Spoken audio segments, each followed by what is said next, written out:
اعوذ باللہ من الشیطان الرجیم بسم اللہ الرحمن الرحیم۔ آج کل بڑا چرچا ہے اینڈ آف ٹائم کا، سارے مذہبوں میں and of time and of time and of time اصل میں پتہ ہی کہ قیامت ہے۔ اینڈ آف ٹائم سے پہلے ہم بولتے ہیں beginning of time. Beginning of time کیا ہے کہ جب کچھ بھی نہیں تھا تو خدا تھا، اس وقت اکیلی اللہ کی ذات تھی اور اس کو ابھی شیپ میں نہیں لایا گیا تھا، مادہ کو، مٹیریل کو، جس سے اللہ تعالیٰ نے چیزیں بنائیں۔ تو جب ارادہ کیا تو بگ بینگ ہوا۔ پہلے تو ان کو اکٹھا کیا گیا، پھر ان کو پوری سپیڈ کے ساتھ دھماکہ ہوا اور چیزیں ایک دوسرے سے دور جانی شروع ہو گئی۔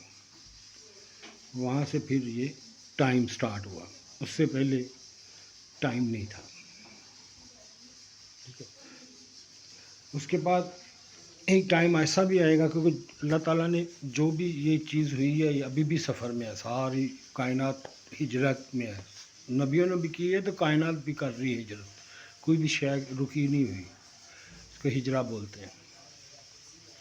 اور جب اس کے ان کے دور جانے کا، ان کے فنا ہونے کا، ان کے پیدا ہونے کا ایک ٹائم ہوتا ہے، وہ ٹائم وہاں سے ایجاد ہوا، ٹائم شروع ہوا، لائف شروع ہوئی۔ پھر ایک وقت ایسا آئے گا اللہ تعالیٰ سب کو ختم کر دے گا، کیونکہ یہ دو صفتیں ہیں اللہ تعالیٰ کے نام میں، اول و آخر ہو۔ سب سے پہلے والا جب کچھ بھی نہیں تھا، اور سب سے آخر میں بھی۔ تو جب سب سے آخر میں تو یہ بھی پوری ہونی ہے، جب آپ ختم کرے گا اللہ تعالیٰ سب کو موت دے دے گا تو پھر آپ اکیلے ہی ہوں گے،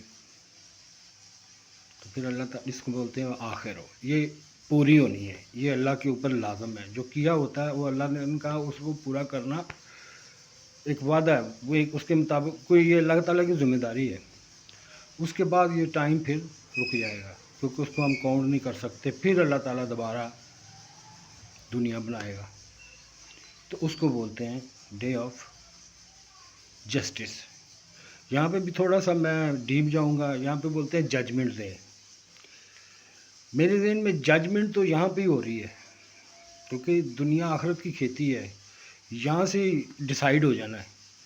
آگے جا کے تو صرف فائل پیش کرنی ہے، اور انسان اللہ تعالیٰ نہیں کہتا کہ چہروں سے ہی پہچان لیے جائیں گے، تو ججمنٹ کیا ہے وہاں پہ؟ وہ تو ان کے ہاتھ میں فرشتے بھی ہوں گے، فرشتوں نے بھی لکھا ہوگا سارا، ایک فرشتہ ہانکنے والا ہوگا، ایک کتاب پکڑی ہوگی، اور خود بھی وہ اس کا ایک پور اس کے خلاف گواہی دے گا۔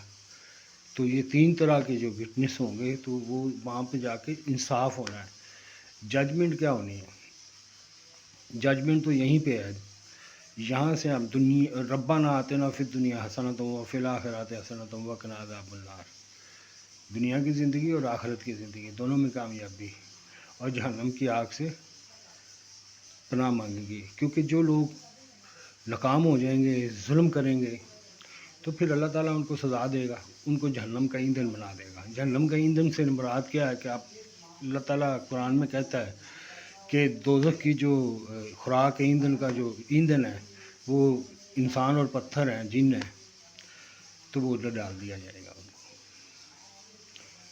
زندگی تو ان کے پاس ہوگی لیکن بڑی دردناک ہوگی، سرو وہ دنیا کو کر رہے ہوں گے جیسے ہمارا سورج نہیں کر رہا، سرو کر رہا ہے، جس کے بغیر کوئی شے پیدا نہیں ہو سکتی، تو وہ اس میں ایندھن چلتا ہے، تو پھر ایندھن یہ ہوگا، ٹھیک ہے، تو اس میں وہ موت نہیں آئے گی۔